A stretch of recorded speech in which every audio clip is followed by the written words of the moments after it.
Jesus is more. Jesus is more. Jesus is more. Ooh, yeah. Jesus is more than wonderful. And he's more. Greetings and salutations to my church family, to my Facebook family, and my YouTube family, and soon to be my podcast family.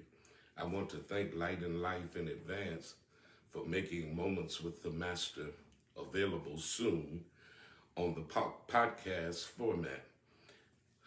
Welcome to another edition of Moments with the Master.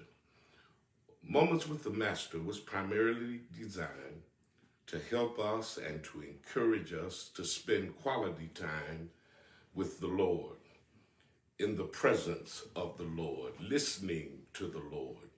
And in order to listen to the Lord, you have to take quality time and look at the words of the Lord and learn from the Lord's words, and then lean on the Lord's words, and then try all you can to live by the Lord's words.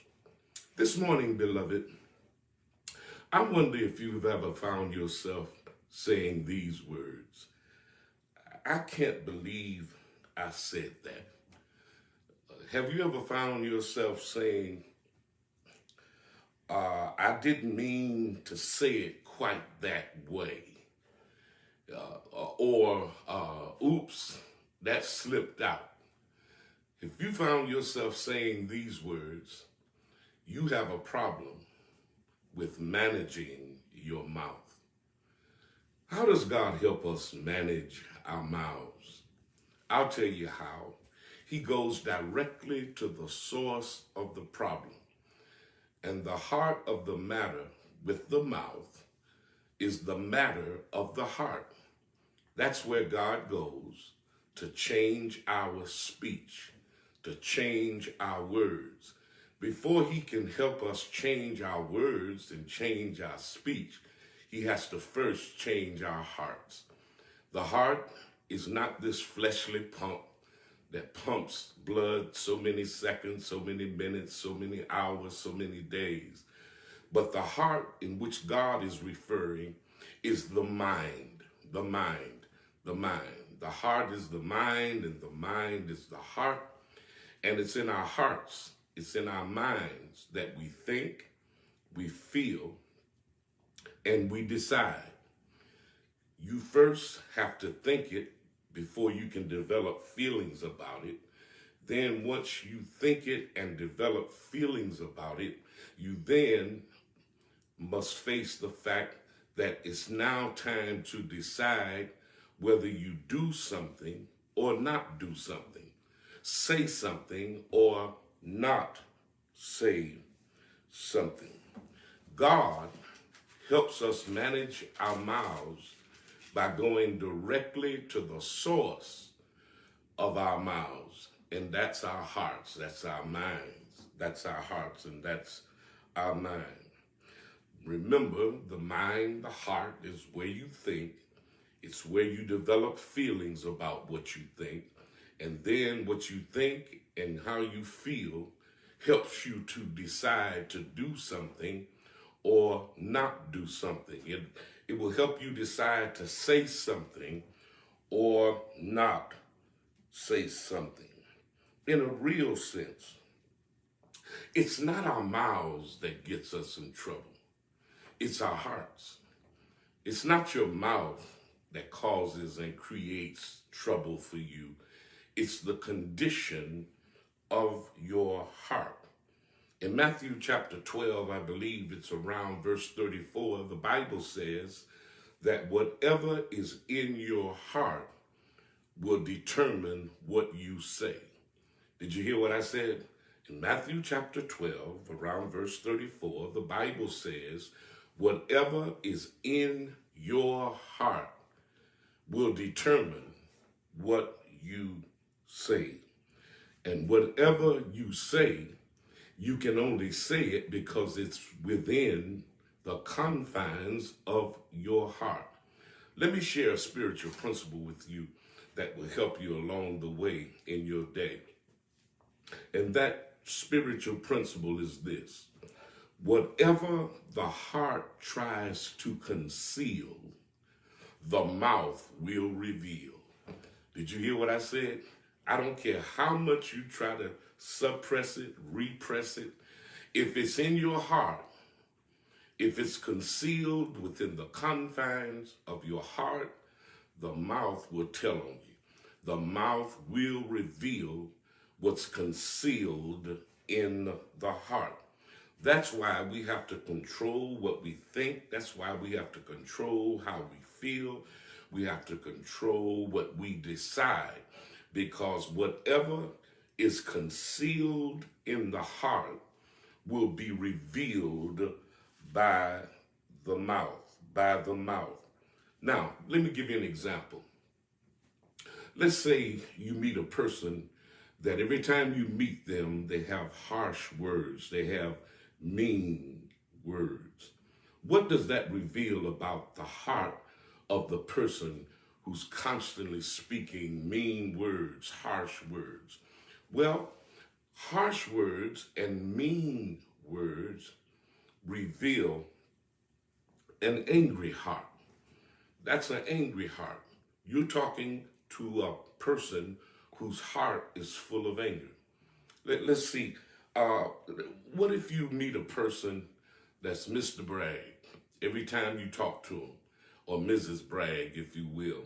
Every time you talk to them, they're bragging a lot. Well, that's a person that's revealing to you that they have an insecure heart. That's why they brag so much. That's why they brag on themselves so much. Let's get another example. What about the person who's overly talkative? Every time you talk to them, they're overly talkative, overly talkative. That person is revealing to you that they have an unsettled heart, an unsettled heart. Or what about that person who's constantly critical?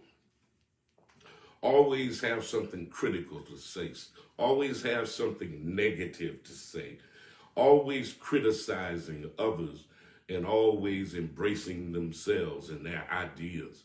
That kind of person is revealing to you that they have a bitter heart, a bitter heart. And if you find a person that's always critical, that's always negative, they have bitterness in their hearts, James, the earthly brother of the Lord, wrote a book entitled by his name. It's the book of James. And by the way, if you're looking for a good book, an excellent book to start studying and reading, can I strongly recommend the book of James. The book of James is principled, it's practical, and it's a powerful book. It's a powerful read. And if you have the time, take the time to read the book of James. You'll find principles in that book that you can live by, practical suggestions you should live by, and it's a powerful book because it's able to change not only your life, but it's able to change your heart.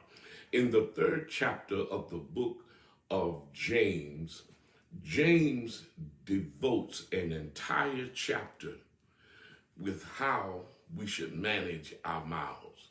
He spends a whole entire chapter. He devotes an entire chapter to help us manage our mouths, to help God manage our mouths. And in that chapter, you'll discover that there are 4 forms of speech. There are 4 forms of speech. The first form is careful speech, And the second form is careless speech. Then there's conflicting speech. And last but not least, he ends with constructive speech. We're going to spend the next few weeks looking at where careful speech will take you, where careless speech will take you, where conflicting speech will take you, and last but not least, where constructive speech will take you. Because careful speech is directive.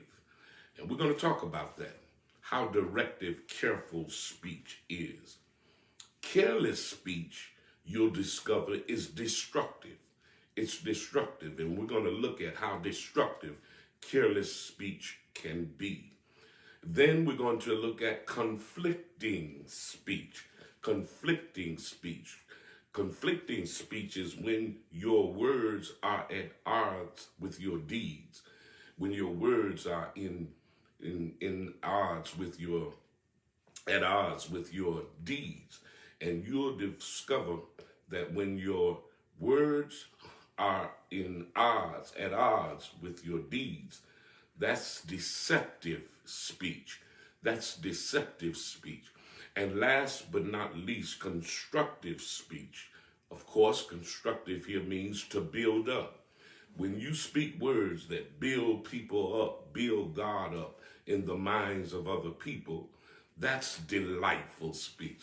That's delightful speech. That's delightful speech. And if what we do and what we say matters to God, then what we do and what we say must matter to each and every one of us. And remember, the principle that we learned today is that whatever is concealed in the heart will be revealed by the mouth. I see that my time is up. Look forward to meeting you once again, same place, same time. And it's far better to have God and not need him than to need God and not have him.